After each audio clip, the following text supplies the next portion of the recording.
Saudara-saudara yang kami kasihi dimanapun Anda berada, Anda kembali bersama dengan kami dalam acara Telaga Tegur Sapa Gembala Keluarga.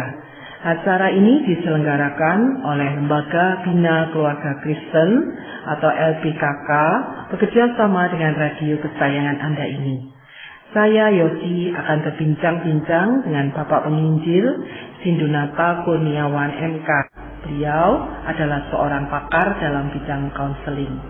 Dan kali ini kami akan membahas tentang kepribadian ambang. Kami percaya acara ini pasti bermanfaat bagi kita sekalian dan kami mengucapkan selamat mengikuti.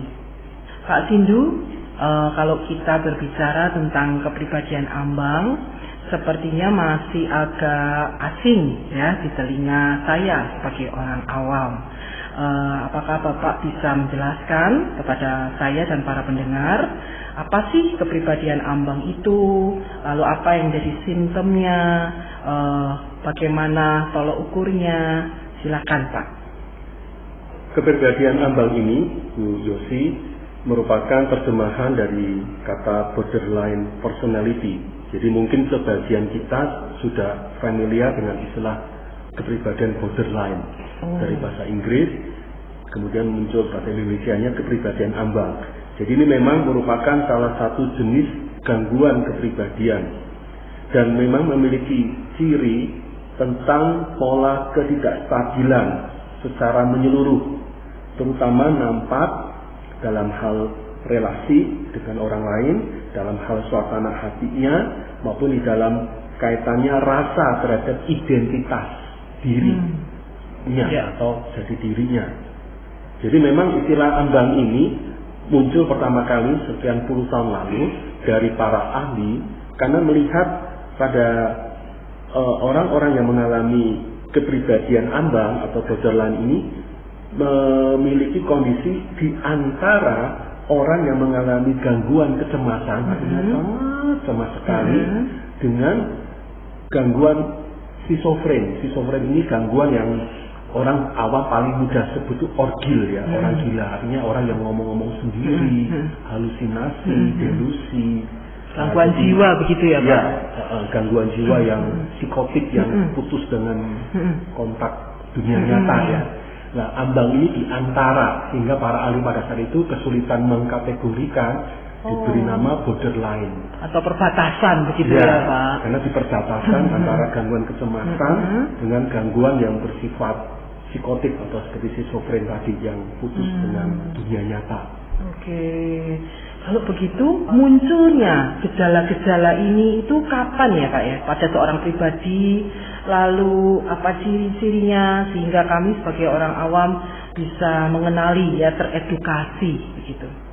Jadi memang gangguan ini tentu lewati sejarah pertumbuhan ya Bu Yosi, dan memang para ahli baru bisa memastikan itu setelah orang berusia 17 tahun ke atas, jadi memasuki masa dewasa awal. Tetapi sebenarnya perjalanan gangguan kepribadian itu adalah perjalanan dari sejak masa balita, masa kanak-kanak, dan masa remaja.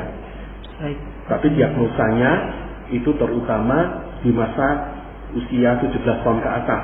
Dan ini memang ada 9 ciri-ciri atau 9 simptom, dan baru para ahli katakan seorang psikolog, seorang psikiater mengatakan, oh seseorang ini mengalami gangguan kepribadian ambang, itu harus memenuhi minimal 5 dari 9 tanda-tanda, 9 simptom ini.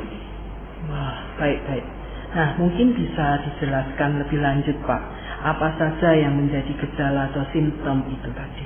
Ya, ke-9 itu Bu Yosi, yang pertama adalah tanda atau simptom yang pertama yaitu adanya usaha yang panik untuk menghindari pengabaian yang nyata atau pengabaian penolakan yang masih sekedar imajinasi dari orang tersebut. Maksudnya pengabaian itu penolakan gitu ya Pak? Betul. Alias takut penolakan. Ya, takut ditolak, takut merasa tidak dicintai, tidak diterima.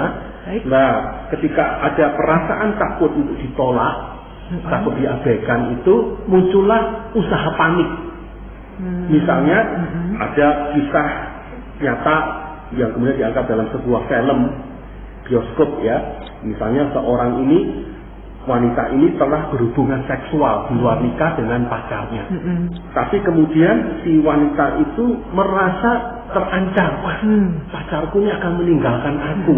Nah, dia panik, dalam kepanikan dia takut ditinggalkan pacarnya, dia langsung menyayat pergelangan tangannya ketika sang pacarnya itu bersiap untuk pergi dari wanita ini. Jadi sudah gelap mata, langsung diiris urat nadi di tangannya.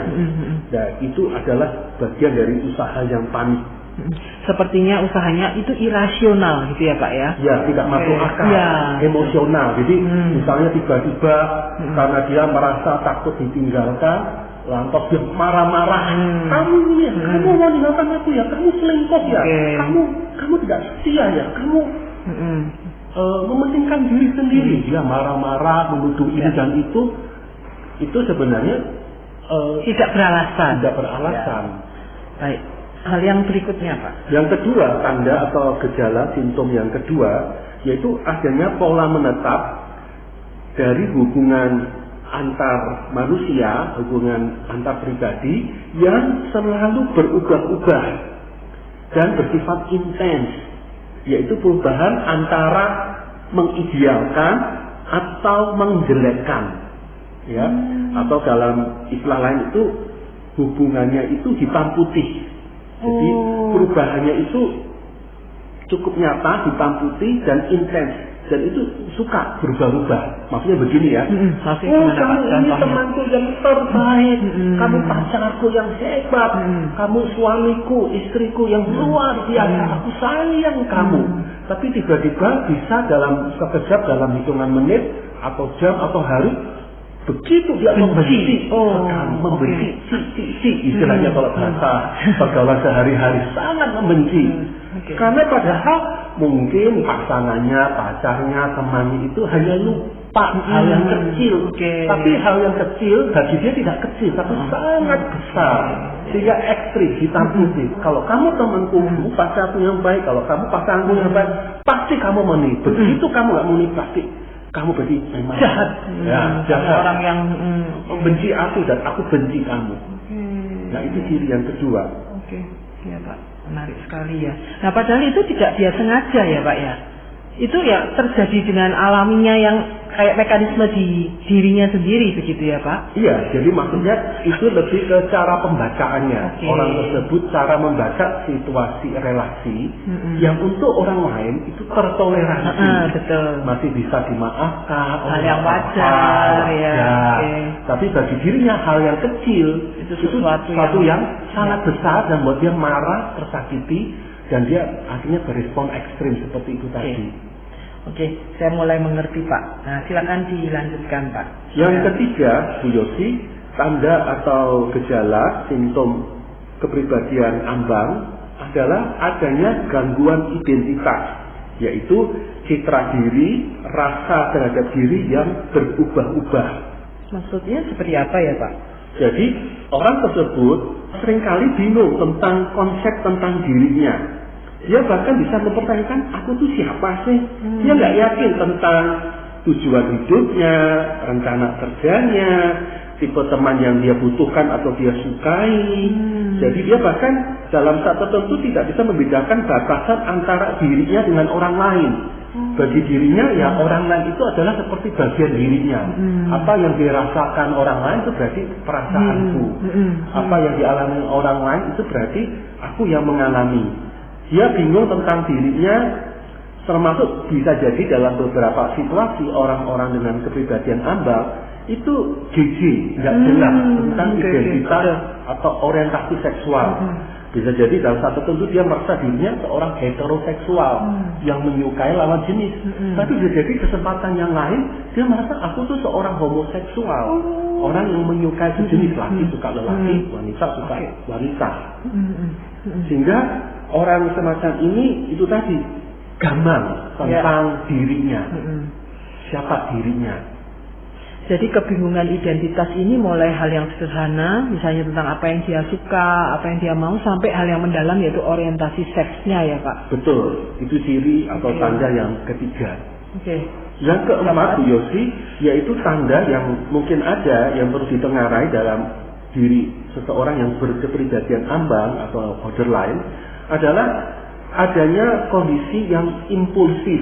Impulsif itu artinya kondisi yang tiba-tiba muncul, impulsif, hal-hal berkenaan minimal dua bidang, dua area dari beberapa bidang atau area ini, yaitu tentang pengeluaran uang, tentang kehidupan seksual, kehidupan seks, tentang penyalahgunaan obat, tentang dalam hal mengendarai mobil, motor secara sembarangan. Jadi impulsif dalam hal bisa jadi soal menggunakan uang, begitu royal, borosnya, tak terkontrol, tak terkendali, apapun dia beli, uang dihabiskan sekejap, ya. Atau dalam kehidupan seks tiba-tiba bisa berhubungan seks, gonta-ganti pasangan seks tanpa terarah, bukan hanya dengan pacarnya yang bukan pacar pun ketemu ya tabrak hubungan seks. Atau dalam menggunakan obat-obatan, obat tidur, obat bius, obat terlarang, narkoba, dia begitu bisa itu mudah mengkonsumsinya ya, atau pakai ini dan itu, ya. Dan juga impulsif juga jadi dalam mengendarai mobil. Berkali-kali kalau kita ikuti pembacaan media di Indonesia, ada kasus-kasus orang pakai motor nabrak orang yang lagi di trotoar, orang yang jualan kaki lima, apalagi mobil. Beberapa bahkan mobil yang sangat mewah, nabrak bukan karena orang itu sebenarnya mabuk bisa jadi, tapi 1-2 kasus orang yang seperti ini, borderline, gangguan kepribadian ambang, impulsif. Kalau saya melihat berarti lemahnya kendali ya Pak ya, tidak bisa mengendalikan impuls atau dorongan yang ada di dalam dirinya, sehingga tadi main tabrak, gampangnya begitu ya Pak ya. Jadi memang dinamikanya begini, kenapa bisa begitu impulsif meledak itu tadi Bu Yosi, karena dia memang punya perasaan sakit hati, seperti kaitan dengan tanda-tanda yang atau gejala yang bahasan kita 1, 2, 3 nomor sebelumnya ya. Jadi dia misalnya dia gak kosong tentang dirinya, dia tidak mengenal, tidak yakin siapa dirinya. Kemudian dia artinya dalam kekosongan dirinya ini dia mudah untuk merasa terluka dari orang lain. Nah, rasa tertolak tadi yang nomor 1. Ya, rasa tertolak tadi. Nah, rasa tertolak itu tadi membuat dia tuh sakit hati, nggak nyaman. Dia cari cara gimana supaya nyaman. Nah, apapun dia lakukan dengan cara yang salah tadi ya Pak. Itu tadi. Sehingga ketika itu terjadi, dia melakukan, muncul lega, tapi ya lega sesaat ya. Setelah lega, akhirnya muncul rasa bersalah. Loh, kenapa aku kok begini ya? Dia rasa bersalah, rasa malu. Rasa bersalah dan rasa malu itu membuat dia kan tertekan lagi. Pernah ditutupi atau disembuhkan tadi dengan cara yang salah. Lakukan lagi hal yang impulsif itu tadi, dia ulangi lagi. Jadi seperti masuk ke dalam lingkaran setan. Spiral yang membuat dia ya Pak. Iya, semakin lama semakin memparah, menurun kondisinya. Waduh, mengerikan juga ya Pak ya. Dan bisa juga akhirnya tanpa alasan mengakhiri hubungan kerja, mengakhiri relasi atau hubungan asmara gitu ya Pak. Betul, jadi impulsif itu juga bisa jadi mengakhiri seperti yang sampaikan Bu Yosi, tiba-tiba mengundurkan diri, masuk kerja tanpa alasan. Tiba-tiba ada ya putus pacaran ya, pacaran itu nggak ada apa-apa, nggak ada hujan. Kenapa? Atau udah kita cerai aja ya, aku mau tinggalkan kamu dan anak-anak ya, aku mau pergi aja. Bisa seperti itu, impulsif itu tadi. Tidak tahan tekanan, gitu ya Pak. Ya. Baik Pak. Yang nomor 5, silakan. Yang kelima yaitu adanya perilaku bunuh diri yang berulang. Jadi perilaku bunuh diri yang berulang bisa juga dalam berupa adanya gerak-gerak tubuh yang mengancam atau perilaku yang menyakiti diri sendiri. Ya. Jadi memang kembali mirip seperti gambaran yang di nomor-nomor sebelumnya. Jadi dia ini bisa merasa terancam, merasa diri kosong, akhirnya dia memunculkan perilaku-perilaku mencari perhatian ya Pak ya. Tepat, mencari perhatian dari keluarga, kekasih, termasuk dari konselornya, dari psikolog, psikiater yang menangani, dengan cara dia menyakiti dirinya. Ya, ada beberapa yang saya tahu. Ya. Termasuk diantaranya bisa jadi gini, karena dia merasa diri itu nggak nyata, jadi dia memasuki dalam situasi yang ada istilah teknis itu disosiatif, artinya mengalami keterpisahan antara pikiran, perasaan, kehendak. Dia nggak merasa jelas tentang tubuhnya. Aku tuh nyata atau tidak ya? Aku tuh hidup atau mati ya? Sehingga dengan kondisi yang gamang tentang dirinya, disosiatif itu, keterputusan antara pikiran, perasaan, kehendak, termasuk jiwa dan tubuh, dia tuh bisa mengiris. Oh, keluarga ya, sakit ya? Berarti aku ada. Nyata. Nah, buat orang-orang normal yang lain nggak perlu mengiris berdarah untuk membuktikan diri bahwa nyata. Enggak kan nyadar. Sadar bahwa aku ada, ini loh, aku dijijilin aja, oh ini aku ada.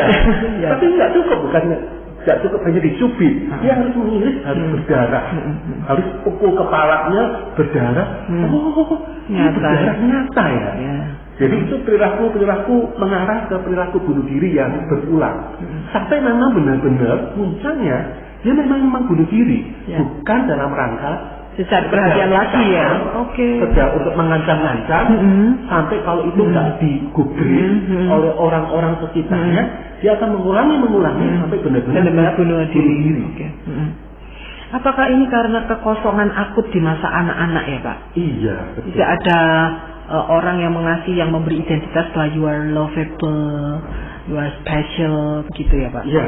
Jadi perasaan kamu diri tidak spesial, tidak dicintai selama saya meyakini 10 tahun pertama dari sejak lahir sampai awal remaja itu ya. Awal remaja banyak kekosongan, banyak tidak dicintai, bahkan mungkin kekerasan, bahkan kekerasan itu, sehingga diri itu ibaratnya seperti gelas hati yang kosong, sehingga menjadi bagian yang rawan di masa remaja, termasuk di masa dewasa tadi. Ya, akhirnya masuk pada model kepribadian ambang ini. Ya, baik Pak.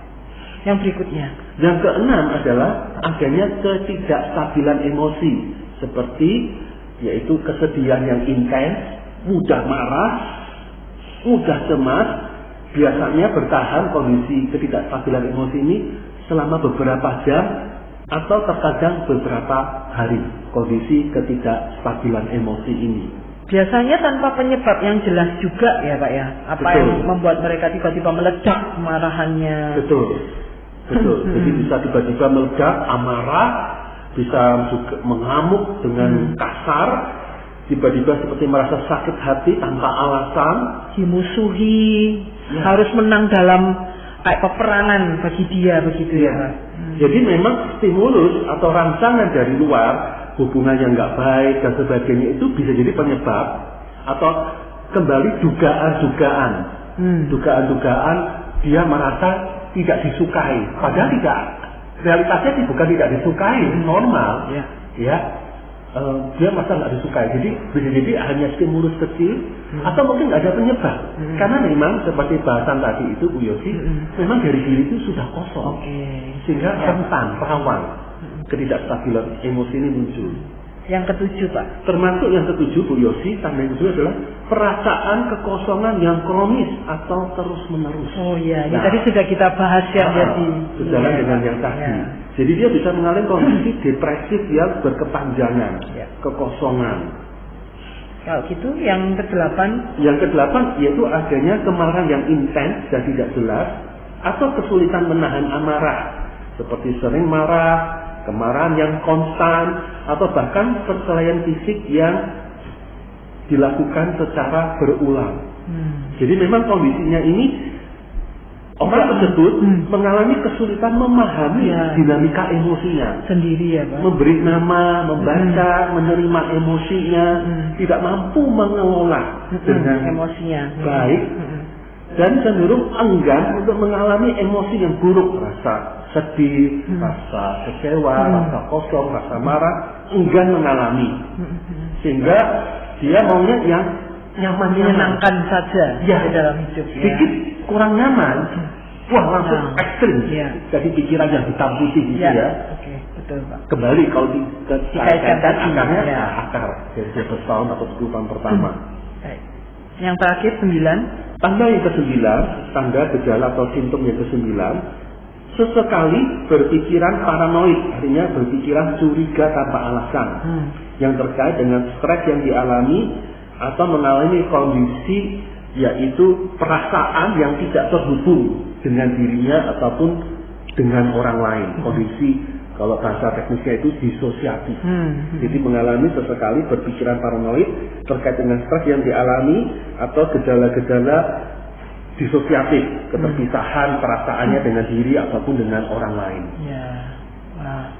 Nah, kalau kita melihat gejala-gejalanya seperti itu dan kita mengenali ada orang-orang di dekat kita, apa Pak yang bisa kita lakukan untuk menolong mereka? Jadi kalau kita yang mengalami, mari membuka dirilah cari pertolongan.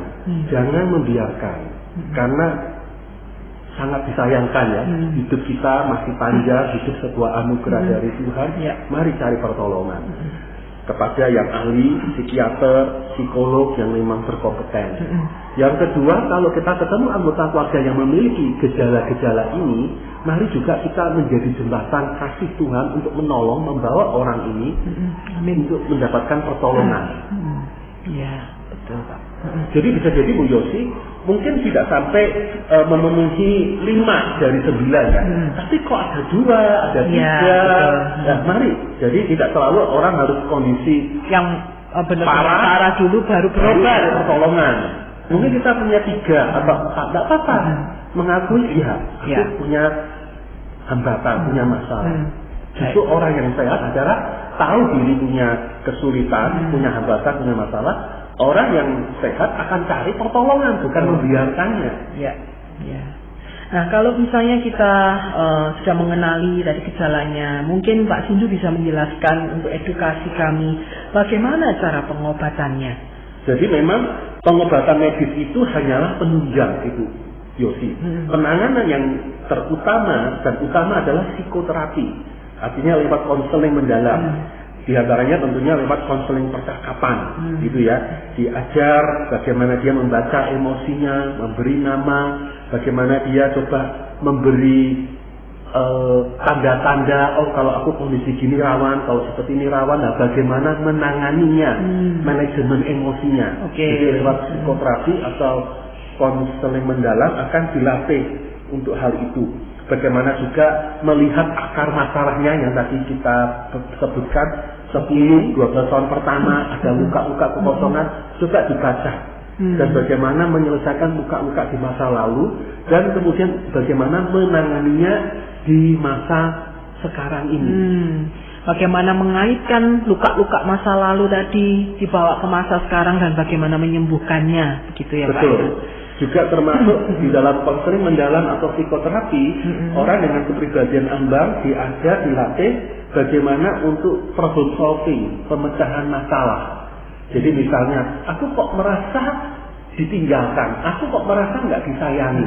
Nah, bagaimana dia diajar, dilatih untuk coba melihat dari sudut yang lebih luas, cakrawala berpikir, cakrawala pandang yang lebih luas, melihat sisi-sisi yang lain, atau upaya-upaya melakukan pengecekan lapangan, klarifikasi, apakah benar seperti yang diduga. Nah, dari itu bagaimana kemudian mengatasi berikutnya. Jadi melatih kemampuan berpikir, menganalisa, kemampuan juga dalam mengelola emosinya, mentalnya. Nah, ini kurikulum boleh katakan bagi orang yang mengalami kepribadian ambang atau borderline. Diberikan semangat juga untuk pantang menyerah, bahwa penolakan itu adalah hal yang wajar ya. Siapa yang tidak pernah mengalami penolakan dan sebagainya, diberi wawasan begitu ya Pak. Betul. Sebenarnya satu poin penting memang lubang di masa 10-12 tahun pertama ini perlu secara sistemik, secara mendalam, konselor, psikolog menolong untuk mengobati, menyembuhkan dalam skala tertentu lubang di masa lalu. Karena kalaupun hanya sekedar diberi wawasan, latihan, tapi tidak kuat ini tidak coba ditangani, dia akan tetap menjadi wilayah yang oversensitif, sangat sensitif. Ya, oke. Jadi yang dapat kita lakukan sebagai orang awam adalah membangun jembatan tadi ya Pak, dengan psikolog, psikoterapis yang berkompeten dan kemudian mengajak mereka untuk mencari pertolongan. Betul. Oke. Terakhir Pak, apakah Bapak bisa memberikan dasar kebenaran firman yang boleh menguatkan kami sekalian? Saya bacakan dari Yeremia pasal 9 ayat 24. Tetapi siapa yang mau bermegah, baiklah bermegah karena yang berikut, bahwa ia memahami dan mengenal aku, bahwa akulah Tuhan yang menunjukkan kasih setia, keadilan, kebenaran di bumi. Sungguh, semuanya itu kusukai, demikianlah firman Tuhan. Jadi berbicara tentang kepribadian ambang, kekosongan diri ini mari juga kita bawa kepada Tuhan. Dialah yang mengizinkan kita lahir, ada, hidup hingga di masa remaja, dewasa ini. Memang kita punya luka, kekosongan, tapi itu pun dalam kerangka seizin Tuhan. Nah, maka dalam kaitan itu, mari di dalam kondisi kekosongan, luka, kesensitikan kita itu, kita bawa ke salib Kristus, luka-luka kita. Dan mari kita mengundang Tuhan hadir. Tuhan yang sanggup beberapa wilayah kekosongan kita. Ya. Mengalami kepuasan, dicintai Tuhan. Jadi kalau kita hanya menyelesaikan masalah hanya pada diri kita sendiri, ataupun hanya semata-mata mengandalkan relasi dengan orang lain, itu tetap menjadi dasar yang rapuh. Ya. Tetap dibutuhkan, tapi tidak cukup. Ya, tetap harus. Bagian yang lain, mari kita mengundang Tuhan, mengenal, memahami, mengenal Tuhan yang mengasihi dan yang menyediakan pemenuhan. Amin. Ya. Bagi diri kita. Ya. Dan mengenal Tuhan yang akan menjadi sumber kebahagiaan manusia, ya Pak. Betul. Terima kasih banyak Pak Sindu untuk perbincangan kita. Saya percaya ini akan menjadi wawasan yang baik untuk para pendengar. Terima kasih para pendengar yang berbahagia sudah mengikuti perbincangan kami dengan Bapak Penginjil Sindunata Kurniawan MK dalam acara Telaga Tegur Sapa Gembala Keluarga. Kami baru saja berbincang-bincang tentang kepribadian ambang. Bagi Anda yang berminat untuk mengetahui lebih lanjut mengenai acara ini, silahkan Anda menghubungi kami lewat surat. Dapat dialamatkan ke Lembaga Bina Keluarga Kristen LBKK Jalan Cimanuk nomor 56 Malang. Anda juga dapat menggunakan email dengan alamat telaga@telaga.org. Kami juga mengundang Anda untuk mengunjungi situs kami di www.telaga.org. Saran-saran, pertanyaan, serta tanggapan Anda sangat kami nantikan. Akhirnya kami mengucapkan banyak terima kasih atas perhatian Anda dan sampai jumpa di acara Telaga yang akan datang.